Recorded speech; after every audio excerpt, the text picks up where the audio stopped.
Today's episode is with Dennis Yu, a flat-out digital marketing and virtual assistant expert who helps regular businesses become industry leaders. If you're an entrepreneur and you own a business, you have to be a nice guy and you have to have systems to create opportunities for other people to advance. Because people who are really good, they could work anywhere that they want. They may have to quit an existing job to come work for you. That's what got me going. That's what shifted my mindset. This guy blew my mind. We talk about how he was 100% academic focused. He called it paper tiger before meeting and working with Al Casey, who decades ago was the CEO of American Airlines. We talk about how Dennis thought that he had everything stacked against him as a kid and about his belief in Kaqun Baths, which I had never heard of, but it's fascinating, and the importance of honoring the people he meets. He even did a live analysis of my new company's website, and let's just say it was eye-opening, and not in a good way.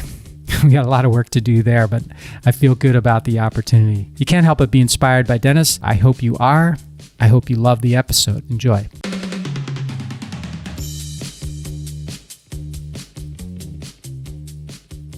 Hey, Dennis, welcome to the podcast. What's up, Mike? Good to see you again. I am so happy to have you here. So Dennis and I had a call maybe a week or two ago. We got introduced by a mutual friend, Justin Breen, and we just kind of chit-chatted a little bit to get to know one another. And I've been really, really looking forward to this podcast ever since, because I had no idea. I had no idea how powerful this guy is and what he's doing and the movements he's creating and all of that. So I'm really, and by the way, if you happen to be watching, I'm just a guy, Mike. Yeah, I know. We're all just people, right? But some people make things happen a little bit more than others. You're one of them. And I want people to understand how and why you do it, which is why you're here. If you're watching, I am wearing sort of like a shoal around me, a pair of socks that have my image on them that Dennis gifted me. I got yesterday, I think, from our initial conversation. And I had no idea anything was coming. And I got these socks with my face all over them. And it was just amazing, different, memorable gift. And I thank you so much for it, along with the note that came with it. So I'll stop blubbering about Dennis now, and I'll tell you a little bit about who he really is.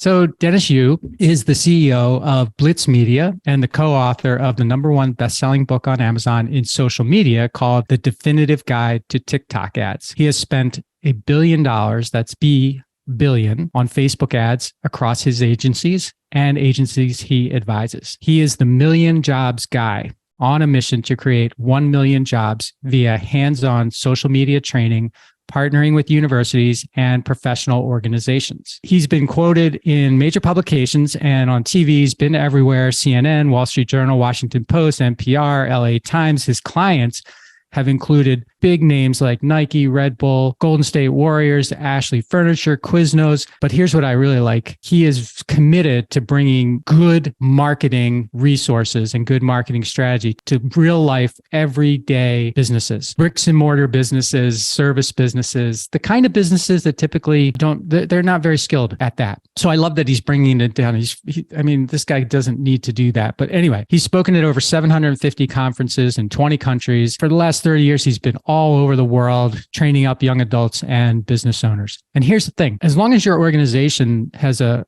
job creation mission and covers, his reasonable expenses, Dennis gives himself to people. That's very unusual, very unusual. So, if you have that mission, take him up on, contact him at least, right? And when he's not doing that, you can find him hiking tall mountains, not short ones, tall mountains, eating chicken wings, is it Kaqun? It looks like Kaqun, but it's spelled Kaqun. Kaqun. So Kaqun, yeah. Kaqun. So taking Kaqun Oxygen Baths. And if you're like me, before I read that, I had no idea what a Kaqun Oxygen Bath was. So I looked it up and watched some videos for the very first time today, Dennis. And I definitely want to get into that because it's something I'm not acquainted with, but it feels like it's one of those things that's kind of like, the sauna, the cold plunge, the type of thing that really is different maybe for a lot of people, but it wakes you up and opens your mind to something you wouldn't ordinarily have, is how I'm going to say it. And then you can say it better. What organ uses the most oxygen? Your brain. Your brain, #1. How about #2? Your heart. Your heart, right? And so if you get more oxygen to your brain, you're going to think better. You're going to be more alert. You don't need caffeine. And so I've I moved to Vegas because I wanted to do these cocoon baths. I did 3 of them yesterday. Every time I'm in Vegas, I do like 2 of them every day. I do Zoom calls from inside the bath, and people say, "Are you in the bathroom?" I'm like, no, I'm taking an oxygen bath. So as long as we've opened that door, before I usually go to the how did it happen question, but as long as we've opened that door, it's oxygen infused water, as I understand it. But your personal experience, what is it? What does it do for you? Tell me why. Long story short, I met the founder, Dr. Lyons. Dr. Lyons created this technology 22 years ago as a physiologist. And he found that getting oxygen into the body, not by breathing it through the Krebs cycle and redox reaction, but physically forcing the oxygen through tissue, could help the body, the immune system, the mitochondria, help the body heal itself. And I didn't really believe any of that. So I spent thousands of hours researching this. I talked to doctors, I talked to other patients, I flew around the world. I was with the Queen in Malaysia. You ever been to Malaysia? No, I haven't. They're like a weird Muslim country. There's a few of these countries where they're basically like dictator countries where they're technically a democracy, but there's a few people who just own everything. And I remember the fund from Malaysia that. So imagine, have you ever met leaders from another country, like sitting presidents and kings and queens? I'd never, well, actually, no, I met George H.W. Bush before, but I got to meet the Queen and I got to meet these leaders of other countries because the Queen, she had a stroke and she wasn't able to walk or talk. All the doctors weren't able to do anything about it, but she did this treatment. And 6 months later, she had this miraculous recovery. So she invited all these other kings and queens from other countries in Southeast Asia and Africa to this party to celebrate. And I was there for a whole week because I was a friend of Dr. Lyons, and I got to meet all these really incredible people. I met the guy who owns the coconut processing plants. Is it Richard Ling? What's his last name? And he had stage 4 lung cancer, and he was able to go through. I've met a bunch of people who were billionaires. I wasn't doing this to try to meet billionaires, but I met a bunch of really successful people where they were given a prognosis of you have 3 months left, you need to wrap up everything. And then a lot of these folks came through with flying colors, and they wanted to understand what it was. So I'm not the kind of person who goes out there and promotes other people's stuff unless I know about it. But my mom got diagnosed with stage 4 ovarian cancer a couple of years ago, and she's 80 years old. And I sent her through the baths to Vegas to take. They have them in Asia and all over Europe, but to Vegas to take these baths, and she's drinking the water as well. And she's been in remission for 18 months.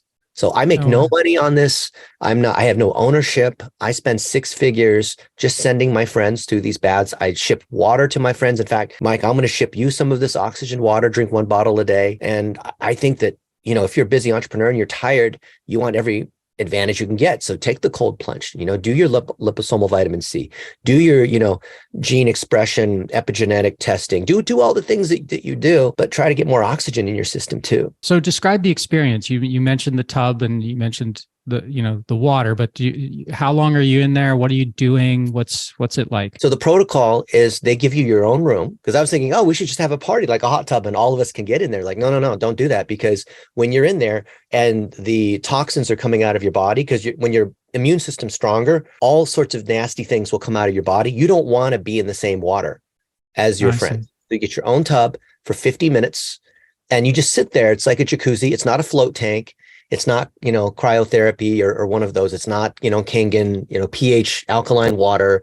It's oxygen water. And it's at 99 degrees. So it's 1 degree above regular body temperature, because it opens your pores, and that makes it easy for the oxygen to come in. Because when you sweat, the pores open and it comes in. And people ask, well, how does it feel? You have to try it to see. I've had hundreds of my friends go through it. Some of my friends are very sick and they've had reactions like flu-like symptoms because their body just can't handle it. Mm-hmm. If you're, for example, on organ rejection medication, you shouldn't do this, because when you're fighting because the organ rejection medication takes your immune system down, and Kaqun is taking your immune system up. So it's fighting. So your body doesn't like that. If you have Crohn's, you could still do it, but it might be tougher because you might break out. So I'm not saying this happens all the time, but I've seen friends of mine have different reactions. The majority of my friends, like 95+%, they're entrepreneurs, they're athletes, they're like the 95% in terms of like wellness. And they're like doing testosterone replacement therapy. They're like doing everything to try to get the edge. Yep. And so those people,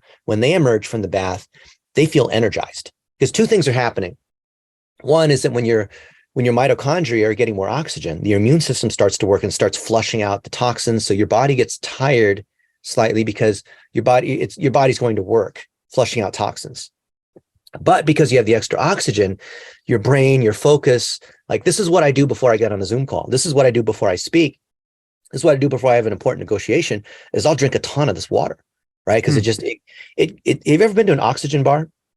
Or have you ever done like a hyperbaric chamber? So you know that very light head rush that you get, like right up here in the top of your forehead? You get a little bit of that. So people who are very sensitive to oxygen, they recognize the effect, even if you drink just a cup of the water. Okay. So this is my hack. I've got a bunch of friends who are very successful entrepreneurs, and at my cost, I ship them water every week. And I think it's going to be made illegal at some point. For athletes, I think it'll be made illegal because it does the equivalent of blood doping. That's what I was just going to say. For 2 hours, and it only lasts for 2.5 hours. Your oxygen level's elevated, and then it starts to go back down. But I don't see how the NCAA or the Olympics are going to be able to rule this as being illegal, because you're not injecting anything. You're not taking other chemicals. It's just oxygen. So if you come out to Vegas or you go to any of the facilities, before you go in the bath, I'd recommend that you get hooked up to one of these sensors, and it'll measure your tissue level oxygen. So you know the thing you put on your finger, which is a pulse ox? Yeah, pulse ox, yeah.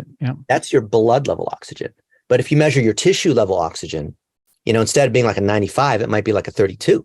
And if you have a tumor, it might be like a 3, right? Oh. So what I'd want you to do is go to one of the facilities, get an oxygen test, and it literally will tell you right away. They have a little sensor thing. They have to buy these machines from Germany, and then drink a full cup of the water. And within 2 or 3 minutes, you will see your oxygen levels climb, and it's crazy. And then I've done this before because it's so much fun. Like here, I'm drinking some San Pellegrino. So I'll take the sensor and I'll stick it in the San Pellegrino. Then I'll stick it in a cup of tap water, and then I'll stick it in the Kaqun water, and you'll see the number just jump. You'll see it go back down. It's just super cool to see as you do this. Oh, neat. Yeah. I'll tell you one last thing. I don't want to geek out, but I'll tell you one thing. Go ahead, geek out, man. This is good learning. When people have type 2 diabetes, and they lose the circulation, eventually they just start like cutting off your ankle and knee, and pretty soon it's horrible. Right. Those people eventually die because there's you can't cut anymore at a certain point, right? Because you lose your circulation. Do you know how the hospitals determine where to draw the line on amputating? Let's say we're going to amputate below the knee, right? How do they draw the line on when they're going to amputate? I'm going to just flat out guess that they take that oxygen level in your tissue. Exactly. That's where they. Yep, that's how they measure it. Mm-hmm. But you could also see it as well, because the tissue that turns dark is not getting circulation. So I've never done that. I've never taken the tissue. I've never had my Tisox as opposed to pulse ox. I've never had my Tisox done. Think about all the things, Mike, in the last 3 years, all the things that have come out about health, and health is a much broader spectrum than just pills and surgery, right? Yeah, for sure. You get a car accident, okay, they need to do like surgery or whatever, but there's so much health that is not in traditional Western medicine. I'm not saying it's one or the other. We need both. And that's what functional medicine is. It's how do we bring together, Eastern and Western medicine? And this is all science. This is not like voodoo and chakras and prayer. I mean, there's nothing wrong with prayer, but there is real medical science that has proven that, I don't know, I'm not one of those like big pharma conspiracy people, but there's a lot of stuff that people don't know about being healthier. Like I'm reading Tony Robbins' book, Life Force. It's fantastic. Is that, Life Force. Did he write that with Peter Diamandis? I think he did. Yeah. Okay. So, there you have it, folks. Kaqun baths. You can, so when you go to Vegas, it's not all about just taking toxins in. You can actually. Well, I actually abuse it because a lot of people will come in on Sunday morning and take a bath. So some people do a vitamin C infusion where, like a Myers cocktail. Yeah. Like the morning, after the hangover kind of thing. And they do have vitamin C. They have the IV infusions. They have hyperbaric chambers. And there are a lot of people taking baths on Sunday because they went out a little bit hard the night before. And it will help. But a lot of people that are going there on a regular basis. They're flying in because they're entrepreneurs and they bring their family, or they stay there for a week because they have a wellness retreat. So it's not just one of those things that you do once in a while. And there's a lot of people that have late stage cancer, and it's very serious. So they're there doing 3 baths a day on these cycles of 14 days. 14 days on, 10 days off, 14 days on, until they're in remission. And you haven't seen that, the medications that they're on being impacted negatively. You had mentioned what did you mention earlier? That my mom was doing it. My mom, she had ovarian cancer. And so she went through 9 rounds of chemo. And so we're not saying stop chemo, stop radiation, don't do surgery. We're not saying that. We're saying that it is an adjuvant. So you do it in addition. So what happens when people do chemo is they get weaker, their hair falls out, all these sorts, they turn pale, they get anemic, all because it's killing your cells. So what causes a lot of people, I'm not an oncologist, so I'm not a doctor, so don't sue me, but a lot of cancer patients, they are physically not strong enough to continue to do the chemo. And that's when that's it, they die, right? Yeah. Like with my mom, she was doing the chemo and she was doing the baths and drinking the water. And, most chemo patients, they do the chemo and then they're flat out spent. They can't go anywhere, right? They just have to lay down because it just took everything out of them. Right. Yep. My mom's 80 years old. She goes in, does the chemo, and then she's out running errands. She's in the backyard cutting down fruit trees with a chainsaw. She's doing all this kind of stuff while she's on chemo because she's not losing any of her energy. All right. Well, I got to be like your mom and you. I gotta get into one of these. Send me your address for myself. From now on until you and I mean, we just have to stay alive another 20 or 30 years until this new technology comes in, which is a whole nother discussion. But send me your mailing address and I will ship you at my own cost as much water as you want. My cost. I never want you to pay a dime. That's my promise to friends. Thank you. And then you tell me how, offer. I mean, you already sent me socks. You really don't need to send me anything else. Socks are fun, but how about a Mike Malatesta that's 10 years younger? Yeah. The world needs that, I think, for sure. Yeah. I want good people to live longer. I'm selfish. Yeah. Thank you. So am I. So am I. How getting selfish got me unstuck. It's the subtitle of my book. So 20 minutes in, I'll finish up Dennis's bio here for you. He knows a little bit of what he's talking about because he's been a college level athlete at SMU, completed over 20 marathons, including a 70-mile ultra marathon. And you can find Dennis everywhere. He is very easy to find. Dennis YU, Dennis U, YU is how you spell that. Pretty much everywhere. There's just a hyphen in between that for his personal website, but otherwise, Dennis YU, find him. Now, Dennis, I start every podcast usually with this question. How did it happen for you? Well, for me, nothing ever, it wasn't like this one magical moment where the clouds opened and the angels, sung and the light came down. I had a mentor 30 years ago who was the CEO of American Airlines. And he said, "You're a bright young boy.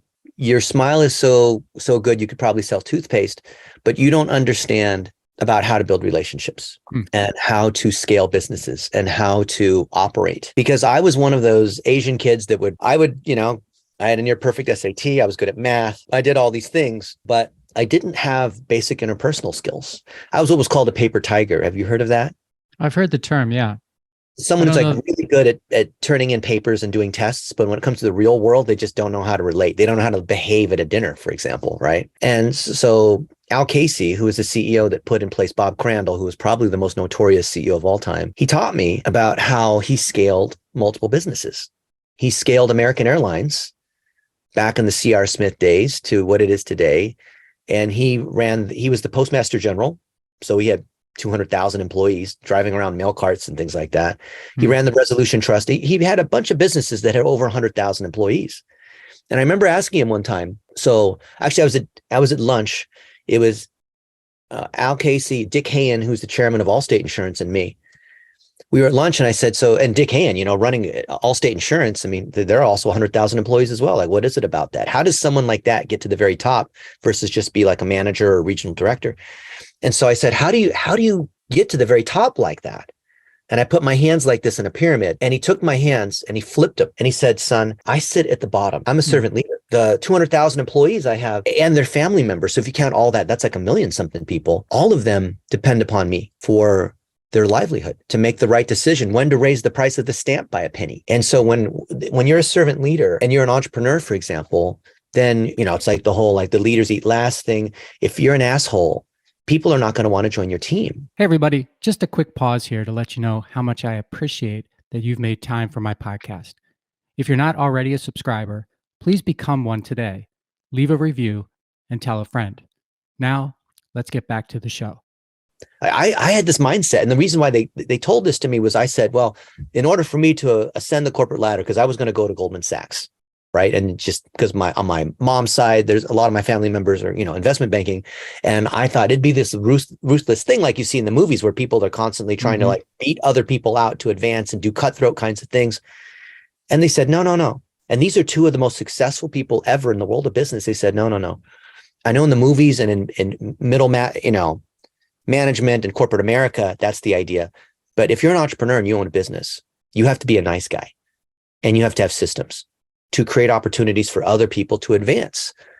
Because people who are really good, they could work anywhere that they want. They may have to quit an existing job to come work for you. And so I was like, oh, that makes so much sense, because Dick Hayen was one of the nicest people I've ever met.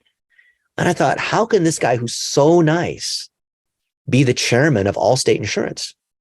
Wouldn't you expect like the guy at the very top is like the most ruthless, most savage guy with like the biggest muscles and show me just, money. I'll run over everybody to get what I want. Yeah, like the always be closing Alec Baldwin or what. I thought Glenn Ross. Yeah, nice reference. I thought the CEO has got to be like this dude who's on stage and he's wearing a nice suit and he's just like really tough and snappy, and Elon Musk, super god, whatever. And then I realized, wait, I've met a bunch of these CEOs and they're the nicest, humblest people.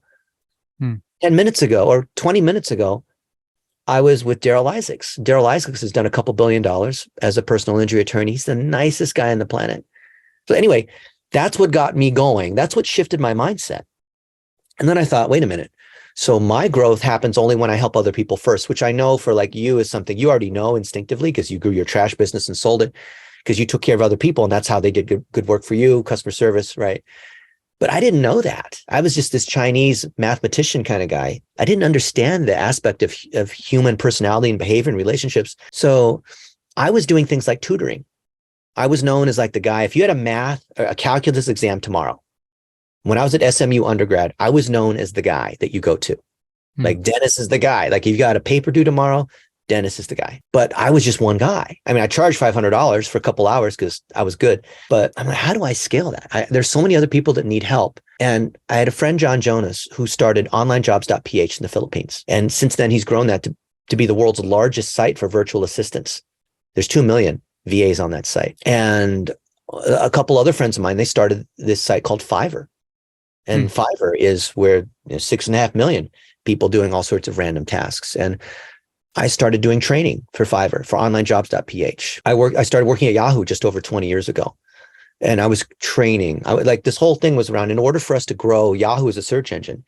In order for us to grow a personal injury firm, in order for us to grow any other company that I was able to work with, it was actually a training issue. It wasn't a how do you acquire new customers issue. It was our ability to grow in service was based on our ability to deliver value. And based on SOPs, you can break down the value into incremental tasks. So when I look at where we are today, where we've created 250,000 jobs across a whole series of industries, I break it down to individual tasks like, can you edit a 1-minute video using our tool Descript and be able to push that out to a podcast, push it out to YouTube, push it to Facebook, Twitter, whatever it is. Can you do that? That's worth $5, right?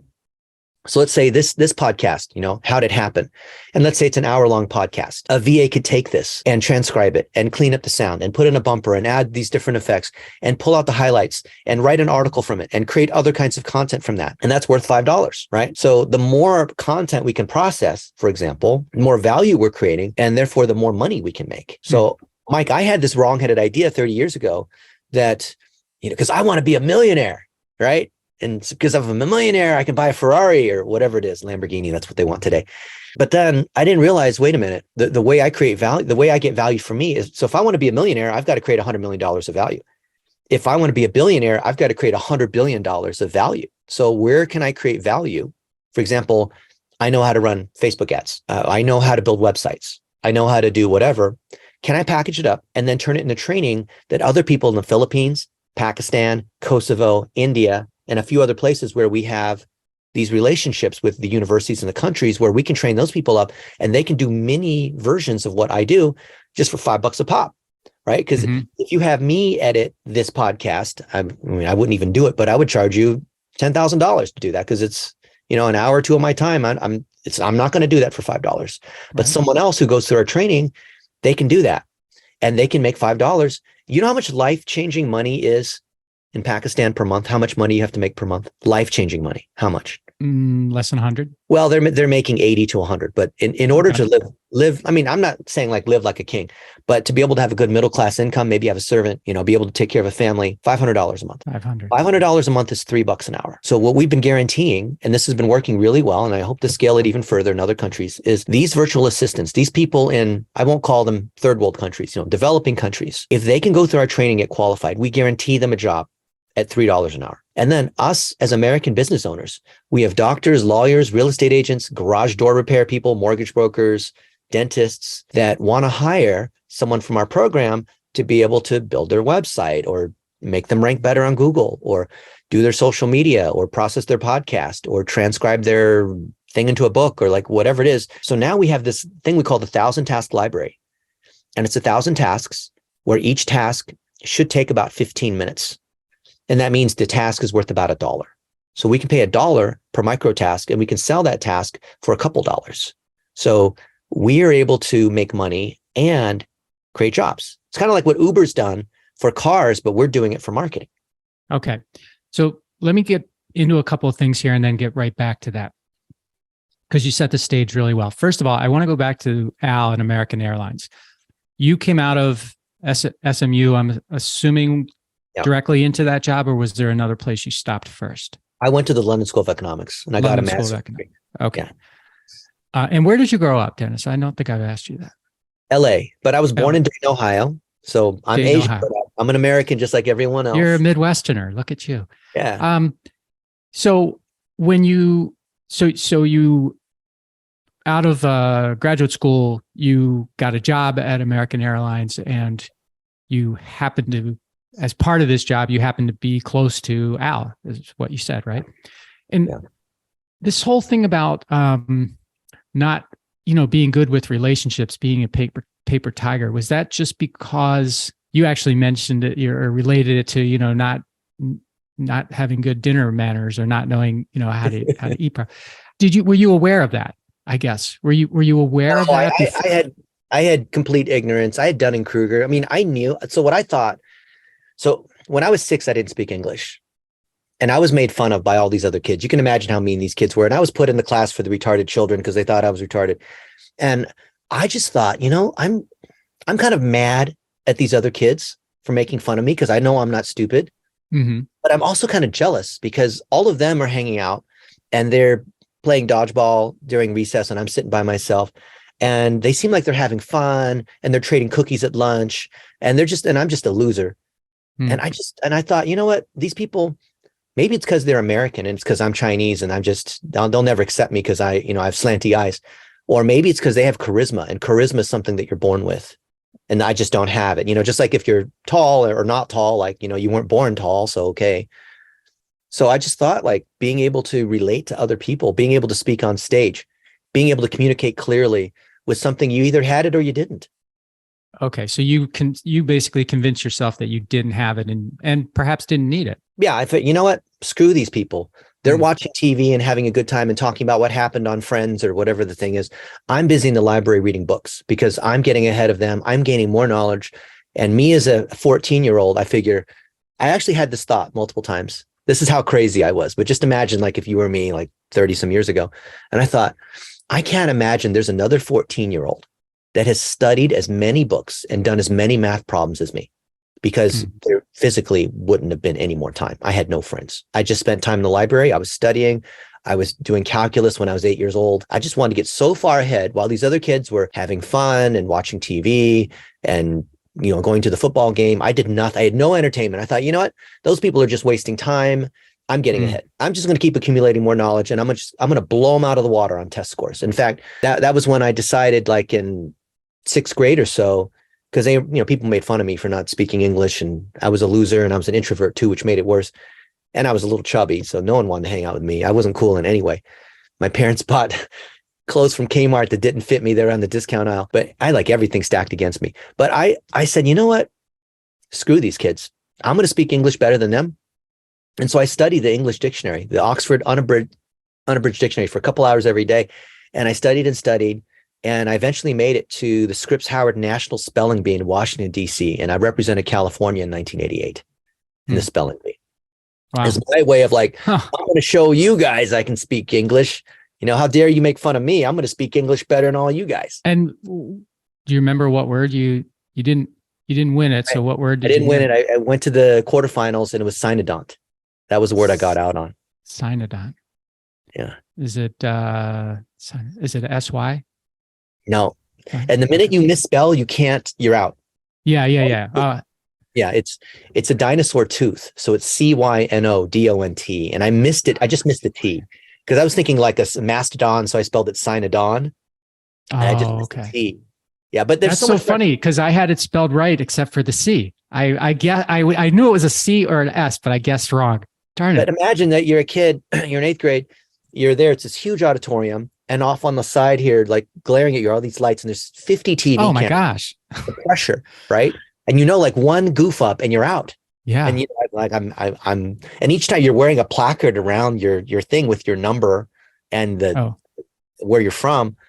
And it was just so horrendous. I just couldn't even deal with the pressure. And I thought, man, I would never want to do public speaking. If I can't even spell one word, how am I going to give a speech? And how was it afterwards? Did you feel relief and did you feel like, oh, I can do this? Or were you like, I'm never doing that again? Well, I mean, I had a half success. I kind of wanted to win, but then there's hundreds of kids. So, you know, and they're all smart. And some of these, you know, like it's just really tough. But I didn't get out in the early rounds. I mean, that would have lost. Can you imagine like your first word, you get out on that? That would just be crushing. You flew all the way out to DC, your parents and all these other people. Like I didn't have any friends. So I didn't have pressure of like friends asking me, so how'd you do? You know, but it got me thinking, you know, I think it was net positive because I thought, you know what? I studied really hard. I prepared really hard. I did okay. Maybe if I studied a little bit more, maybe if I was luckier. Because some of the kids that made it all the way, they didn't never like some of the words were so hard. I'm like, oh, thank goodness I didn't get that word. Oh, right. Yeah. Because you can it's just hear not all even the fair. Like some words, it's just I think it's sort of like lucky in a way if you could just make it there. I think you're right. It made me feel that, you know, I think I can achieve. I think I can achieve in America because even though there is some luck, it ultimately is a meritocracy where if you achieve and you can do the thing, you will win. And in other countries, you don't have that opportunity. Right. Well, congratulations on that. That's amazing. And you also mentioned that you've helped create 250,000 jobs so far. And as I said in your bio, it's million plus is your mission. When you tally those jobs, what are they all VA jobs or that? And how do you, I guess I just want to make sure I understand how you build that number. The majority of those are VA jobs and they're from the Philippines. And it's with our friend, John Jonas, who created onlinejobs.ph. But we also train a lot of agencies through Vendasta, through a digital marketer, through Josh Nelson's 7-figure agency. We've done training together with Instagram, with GoDaddy, with Fiverr, a lot of these organizations. And so we're tracking how many people are taking these courses, how many people are getting certified, how many virtual assistants are getting hired. But it's mainly virtual assistants. But, you know, for agencies to grow, our ratio is like every 4 virtual assistants that we hire from the Philippines or Pakistan or other places, you typically need 1 more person in the US. So as we see agencies in the United States scale, that means they have to hire more VAs to do the work, not because the VAs are cheaper, not because we're not, you know, American and we want to hire American. It's that when you have a virtual assistant, they stay in that role. So if we hire someone in the US, like let's say some college dropout to be a video editor, how likely, Mike, are they going to stay a video editor 6 months from now once they've learned how to edit basic videos? Right. They don't stay. They start their own agency. They want to do something else. And so that investment that you made in training up that American goes poof. And it wasn't because we're not hiring VAs because they're cheaper. We're hiring them because they are loyal and they stay in that role. So plus, as I understand it, you're hiring different VAs for different tasks or whatever, and you're more flexible than hiring one person who has one particular skill set, right? Right. And then you're flexing, right? Because as you need more help, you can, like you said, the agency. If I hire someone new, that might mean 4 new VAs because that person brings a skill set and then it's complemented by the VAs, right? And then when you lose a project or something, you're not like, oh, I got to go lay this full-time person off and have that difficult conversation or whatever. You can just flex down if I'm getting it right. Yeah, we can. But what we like to do is dedicate VA. So if a VA is on Okay. here, it's not a project basis. They're there in a role. So Oh, I okay. like to say that projects cost you money and processes make you money. And the companies we're working with, they're all in growth mode. So none of the companies are laying people off, or, I mean, we lose, agencies will lose clients as part of natural churn. But the typical churn that we see is 5 to 10% a year on the digital agencies that we coach, because they focus on a particular vertical. They just do dentists. They just do garage door companies. They just do whatever it is. And so it's repeatable. General agencies or social media agencies or PR agencies, you know what the average churn rate is for the average social media agency? It's got to be high because 300%. 300%. Yeah. I wasn't sure if it would be that high or not, but I knew it had to be high because it feels to me, and with my own experience, that there's a lot of people who say they can do it, but the needle doesn't move. And then you're like, do I really want to be spending, X number of dollars a month and not, I mean, yeah, I get posts, but it's nothing, I don't get sales, right? You really want, right. It's just a cost. So imagine we put measurement in place so we can see inside your Google business profile, which used to be called GMB, how many phone calls you're getting, how many times people are coming to the website, how many of those turn into leads, how many of those turn into clients. And we can tell. And then if we start doing these social media things, like making posts and running ads, and we can say we're spending this much on making posts and doing ads, and we're generating this many new calls, which turned into this many clients, now they can see the ROI of this. But in order to put in place that system, one VA or one freelancer or one person you hire on Fiverr isn't going to be able to do that. You can have the best workers in the world, but if you don't have that overall process for them to be working within, then everything you have is just a cost, or it's just a big black box. You're throwing money into the black box. You have no idea what's actually happening. Or it's disconnected, right? You got people doing different things, but there's no, strategic connected plan. Just a short break here to ask you a question. Have you read my book? It's called Ownershift: How Getting Selfish Got Me Unstuck, and it's available on Amazon, Audible, and everywhere else. If you're looking for inspiration that will help you unlock your greatness and potential, order or download your very own copy today. Yeah. So we put measurement first. We measure everything. Before we do anything, we measure. It's like the doctor has to do the X-ray and MRI before they do the surgery. And we want to make that completely free to every business owner. Okay. So can we walk through an example? So I own, I'm part owner in a landscape supply business. That's what it is at the time. So we sell material to landscapers. Okay. Business has been around for 75 plus years. It's got a, well-known name, good yard, all that stuff. You want to do a 5-minute audit where we actually break it down based on your actual stats? Yeah, I would. Okay, let's do it. I'm going to share my screen. Yeah. You tell me, what's the name of the business? So it's called Full Cycle Enterprises. Just like that, .com? Full Cycle, it should work on Full Cycle Enterprises. It's directed to, we don't have our new website up, so it's directed to the existing website. So here's where we're starting right now. Nice. We've got a site being built in the background, but this is where we are right now. This is an old website, I can tell, because it doesn't run well on mobile, right? Because I can view the developer tools, and this is in Chrome. So I can look at it as an iPad. I can look at an iPhone, 12, right? Ah, I never knew you could do that. That's cool. Developer tools. Yeah. Then I'll come to the timeline and I'm going to reload it. And what I'm going to see is that this site is heavy because the images aren't optimized and whatnot. You can see down here at the bottom, I know it's small. It says 120 requests. Yeah, I see that. So this payload is 4.4 megabytes and full load is 10.9. It takes 3 seconds, but it's when a web page loads, it's not just the web page. There's 120 things that have to happen to be able to load the web page. Okay. Right? So when we look at this page in a little bit more detail, Google has a tool they call Page Speed Insights. So they give us a mobile score and they give us a desktop score. I'll guess your mobile score is a 35 and your desktop score is a 50 is my guess. Maybe you're slightly higher. I don't know. That's just my rough guess. And it looks like you put this on Squarespace.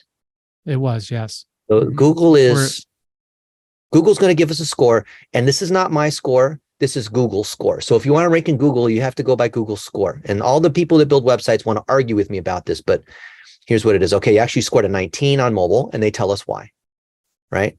all the Right. things that are wrong. And I told you, right? These things, JavaScript, too many, the images, right?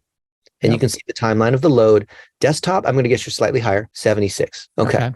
So, and there's lots of other things that we can do on looking at this site. This looks like a very thin site where there's just a few It pages. is. It's basically a Yep. brochure site. But let's take a look at it from an SEO standpoint and see this site's got a DR 0.2. It really should be like 20 or 30. And so you rank on 53 keywords. You know what keywords you rank on in the first 100 positions, meaning the first 10 pages? You're ranking position 1 on Del Seaver trucking. Okay. You rank at the position 11 on traffic bond. Interesting. Topsoil Milwaukee. And looks like these city names, mulch delivering Milwaukee, you're in position 30. You see that? Yes. You know the joke? Where do you hide a dead body? Yeah. The second page of Google. Second page of Google. So anything 11 or higher doesn't count. See? Yep. So topsoil Waukesha. It's crazy. I even know where some of these cities are. Madison. So you have all these city name plus soil trucking, these things. And so some of them, like Topsoil Milwaukee, there's 150 people a month that are searching on that. You see that? Yeah. You're getting 4. So then the question Okay. is, of the 4, how many of those are turning into customers, right? Are they repeat? Who are these landscaping companies? Now, I can't tell from looking at the site here because I don't have your analytics, but I can tell you that you don't have any analytics here. You don't have Google Analytics. I'm using Google Tag Assistant. You don't have Tag Manager. You don't have pixels in place. You're missing Facebook's pixel. You basically have no tracking on this site. So you have no idea where the traffic's coming from. I can tell you have no idea. There's no tracking here. Yep. Okay. You can't fool an analytics person. This is what I do for a living. Okay. So let's see. Your site is built with, okay, well, it's basically on Squarespace and you have a couple of these other things, but let's take a look at what Google has to say. Okay. So I'm going to do a bunch of these different searches. So the first one I'm doing is a site colon search, and Google says there's 21 pages on your website.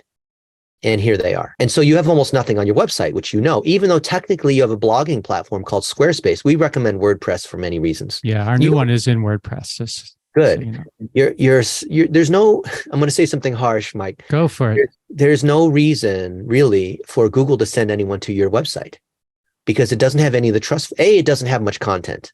It's basically a brochure.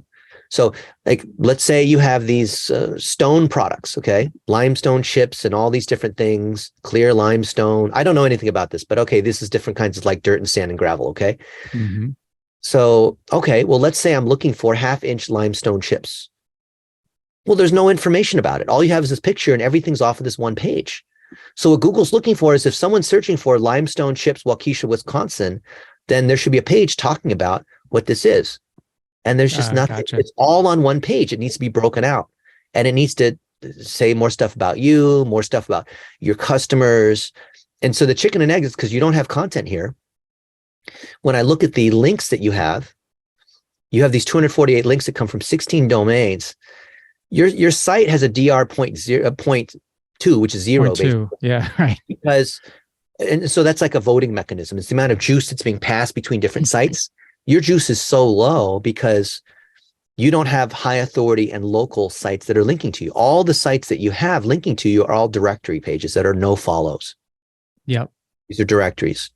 Okay. So if there's other contractors that you work with, landscaping companies, maybe you write a guest blog post. Maybe you honor a favorite restaurant. Maybe you talk about a nonprofit that you're part of. Maybe there's other ways where you need to get other Wisconsin businesses, organizations, nonprofits, whatever, to link to you. And so these are the links that you have to you. None of these links carry any authority because these are yellow page links. You have a couple garbagey sorts of links here, like this one, Kristen Crest 2PJ6 Squarespace. Yeah. So I think someone might have just copied your stuff. I think this is a spam site. I see. And these are all directory pages. Yeah, these are directory pages. So yeah, super pages, Verizon, it's all directory pages. So your SEO is garbage because there's no one linking to you, but there's no reason to link to you because you have no content on the site. Why would anyone want to link to this? Yeah. So let me interject here. So for everybody listening, I once Dennis made this offer, I did this intentionally because I wanted to do two things. One, I wanted to see him go through it, which I've never seen him do before, by the way, which is awesome. How fast he's going through it. If you're watching the video, you can see him doing this in real time. I know it's a little bit more difficult to listen to, but the other reason I did it is because we bought this company because of what it was and the opportunity to take it somewhere else, including to take the the marketing to a new place. And as you're listening, you're thinking about, well, why would I just listen to Dennis talk? And you're thinking about, well, why would I want to update my website? Or why would I want to do this to attract more attention? I have plenty of attention now. Well, look at what he just said. He just went through these tools that are available to anyone. I mean, you're using Ahrefs, but these tools are available to anyone.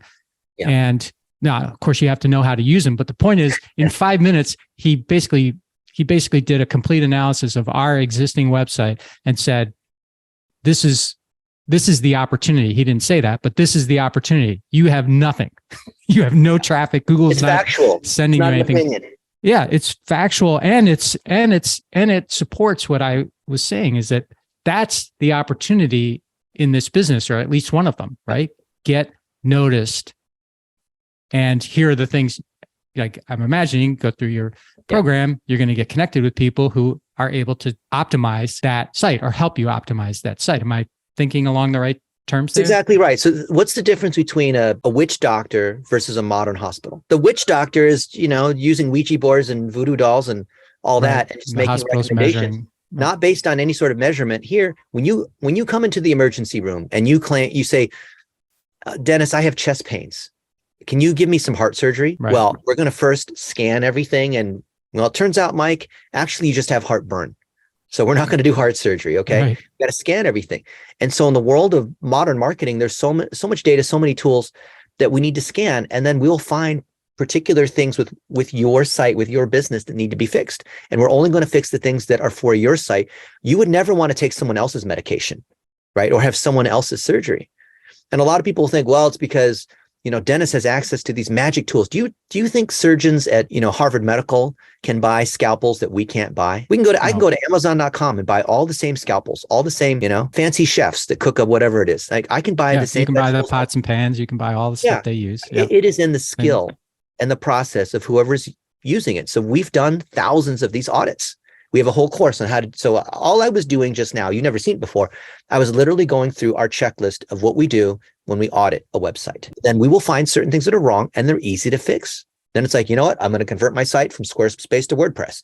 I'm going to have site-wide SSL. I'm going to try to get more reviews for Seaver Trucking. I'm going to try to get better images. I'm going to record a 1-minute video on each of the services or each of the kinds of gravel that we have. I'm going to talk about how our trucks are different and how we show up on time and how we're a family-run business and how our whole story.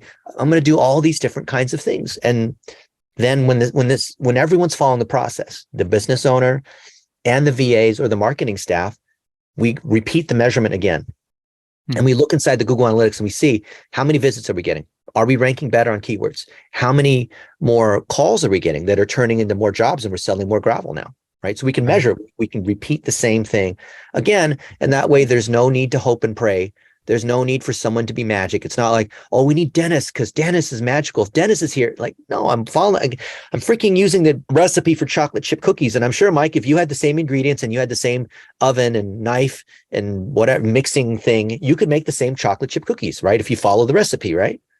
Yes. And that's all we're doing. We're trying to follow the recipe at scale. Follow the recipe. Yeah. So you have a great underlying business that you bought. I'm sure these guys are great at, whatever they're doing with the gravel and delivering it. But the marketing is horrendous. As you know, most business owners, they suck at they're good at the thing they do, but they suck at the operations and scaling and the marketing and those sorts of things. Right. So we've turned that into a process that we've published together with Google and Fiverr and all these other guys to say, this is the standard. You can choose to you don't have to hire us. You can hire anyone that you want. We'll do your scan for free. And you take the output and say, go back to the person who built your website saying, you know what? I got this site audit done and it pointed out these 8 things that are wrong. It said that our website doesn't load on mobile. Well, what are you going to do about that? Well, you can't argue because it's Google standards, right? Yeah, because Google's telling you, right. And they're the ones sending the traffic. And argue with Google, right? Don't kill the messenger, right? Go to whoever built your website. Go to your consultant. Go to whoever is supposedly doing all these things for you and say, what's up? So the companies, people that are listening that have companies, how do they get connected with you, and what's the reason you did this audit on our site right now live? that was very valuable. But what do people do to that want to learn more or want to, well, they want to grow their business and they don't know how? Well, easy. You can Google me. You can go. We have audits every month that we do for free to the public. It's the way we donate. We've done this in conjunction with the Small Business Development Centers, which is funded by the government. It's by the SBA. Okay. So we do this for free. We've been doing it for a year and a half. I post out on LinkedIn and Facebook every month when we do it. And we try to go through everyone that we can. As you can see, I can do an audit in 5 minutes. We have other people that are trained to do the audits. There's no charge. There's no catch. We just want everyone to understand that analytics are important and you have to measure your business. Like for you, I would have stopped the audit once I realized you didn't have any analytics, because then I would have said, well, are you tracking how many phone calls you get or people filling out a form requesting that they get some gravel or, a new landscaper that wants to be a customer? I would ask you things like, what's the LTV of a landscaper? So let's say I'm making stuff up because I have no idea, but let's say they order gravel. Well, the average landscaper, maybe they order gravel 6 times a year. And on average, they're with you for 5 years. So they're worth $500 or let's say gravel's $3,000 times however many jobs over the course of lifetime. They're worth $100,000 and we're willing to pay $2,000 to get a new client. Okay. Now we have some math we can back into on what's an acceptable customer acquisition cost, right? Yep. But the math on this has to work before we start doing all these things, right? Yeah, of course. Yeah, it makes sense. But most business owners don't even know the math of how much can they afford to pay for a new customer. Like, I don't know. Okay, well, how much money is a customer worth? $10,000. Okay, well, of a new customer, how much money would you pay to get this new customer who gives you $10,000? Oh, I pay $1,000. Okay, well, then that's what we're going to work with. Okay, so the first step in learning more is for someone to just go to you. They could reach out to me. They could reach out to anyone on our team. We'll do these. I mean, the audits take 5 minutes. It's kind of like our donation that we do for people. They can come to my Facebook page, just Google Dennis Yu and or you know what? Message Stephanie at blitzmetrics.com and say, hey, I was on Mike Malatesta's How Did It Happen podcast and I want an audit for my business. Okay, there you go. There's an exclusive offer. Stephanie at Blitz Media. Blitzmetrics. Blitzmetrics, sorry. Stephanie at blitzmetrics.com. Yep. Thank you, Dennis. I want to end with this thing that I wrote down when you and I first talked that I've just been, I guess I've just been thinking about ever since. And that is for entrepreneurs or for leaders, you talked about your approach is always honoring other people. Like your gift to a relationship is to honor the other person. At the beginning, I had my socks on that you had sent me, and then we talked about the water and shipping the water. Yeah. And you had taken me through some relationships that I won't bring up, now, but, as examples of how you sort of do that. Why is that important to you? Why is that your sort of modus operandi? Well, first off, from a selfish business standpoint, I've discovered that the more you help out other people, the more it comes back at you. So it's either karma or the secret or manifesting or whatever you want to call it. Just being good to other people. I don't know exactly where it's going to come back, but it comes back in terms of referrals or just good things happen. And I used to consider it lucky, but in the last few years, I've discovered that this is like a mathematical principle, is putting stuff out there, like honoring other people is a good thing. Number two is that I quickly ran out of things to say about how much I knew. And it was just so much better. Like when a friend of mine just sold his business for $500 million and I saw the money get wired into his account 2 weeks ago. And I'm really happy for him and I'm celebrating. Right. And anytime I see a friend win or I see someone else win, instead of getting the younger Dennis that was made fun of as a school kid would be jealous when other people won, because I felt like that was something that opportunity I didn't get because they won. But now it's the abundance mentality. And right. It's easier to elevate other people because then I don't have to come up with things to say. So every day I'm posting things and like I see someone has a win or someone's done something great, or they bought their house, or now they're able to, they had some kind of win, and I celebrate that. And I like, hey, congratulations, right? And you'll see all my posts on Facebook and Twitter and whatnot, they're really just honoring other people. And so I don't have to carry the burden anymore of trying to be clever, of trying to say something new. There's nothing new I can say. I'm honoring my mentors. I made a post yesterday. about how my bike got stolen yesterday morning. And I was sad about that. And then I remember a mentor told me, Dennis, any problem you have that can be fixed with money is not a problem. It's an expense. So just don't have any sort of like angst over it. It's an expense. So I went out and I bought a new bike yesterday. And I went out on a ride and it was awesome. I had such a good time. And I didn't have any angst about it. And you know what? I needed a new bike anyway. So whoever stole my bike, they got my old bike. I Right? got a used bike. Yeah. Yeah. So instead of like the old Dennis would have gotten all angsty about it, but I remember what a mentor said. And so I wrote a post saying, this is what my mentor told me. You have problems and you have things that you think are problems, but they're really just expenses. So that's an example. I'm just always trying to tie it back to, and plus when I tie it back to a mentor or I tie it back to someone that I've learned, like I love Ray Dalio. He wrote this book called Principles and I constantly quote him. So instead of like, well, Dennis, you says this, I'm quoting, and this is what Ray Dalio said. So that way it's not relying upon my authority. So it's just way better to honor other people, to quote other people who have done the thing that you want. Because then I never want to be a Dunning-Kruger, pompous, self-chest beating asshole where I'm talking about me, and how I know everything. When I was a 22-year-old know-it-all, I thought that I could beat anybody because I could study harder, these like 22-year-old life coach, social media people. Yeah, sure. I never want to be like that. I'm almost 50. And the more I've learned and the further I've gone, the more I realize I don't know. Every time I learn one new thing, there's 10 things I don't know. I probably buy 5 books every week. Anytime a friend comes out with a new book or whatever, I just one-click Amazon it, right? It's just so much easier this way. But I find the further I go, the further, if I'm buying 5 books every week and I read only 1 book a week, I'm getting further and further behind. But you're honoring the other person anyway. Yeah. And that's right. So I don't know. That's so interesting that you say that because that's become a phrase that I have no trouble saying to myself or to others now. But before I had a lot of trouble saying that. And I think it's a good evolution in my life, like it's been in yours, because I don't have to know everything. There's people out there who know what I need to know. So why pretend or why even work super, super hard to understand something that someone else can understand for me and help me at least to the level I need it, right? So I don't know. It's very powerful. Yeah, it's just easier knowing that you don't have to be everything to everyone all the time.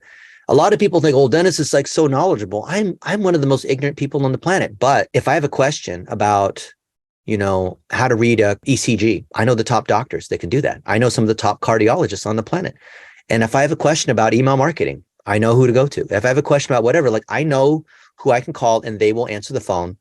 And they will give me an answer right then. But they also know if they have a question about digital marketing or hiring VAs, they can come to me. It's not even fair. Like I used to think that Google was the answer. Like you just Google. I mean, yes, you can Google it, but there's so much garbage out there that I just like to go straight to the source of whoever actually is an expert who's actually done the thing that I care about. And they tell me what the answer is. Right. That's my biggest advantage. And that's a great place to leave it. Dennis, thank you so much. If you want or need, which you probably do, a virtual assistant, check out Dennis YU, Stephanie at blitzmetrics.com. You can email her and learn more. You've seen what he can do. You've seen how smart he is. You've seen how willing he is to help people and help companies. It's impressive. It's been a really great conversation, Dennis, and I'm grateful for having had the chance to have it. An honor, Mike. Pleasure spending time together. And I can't wait to ship you some water too. Thanks.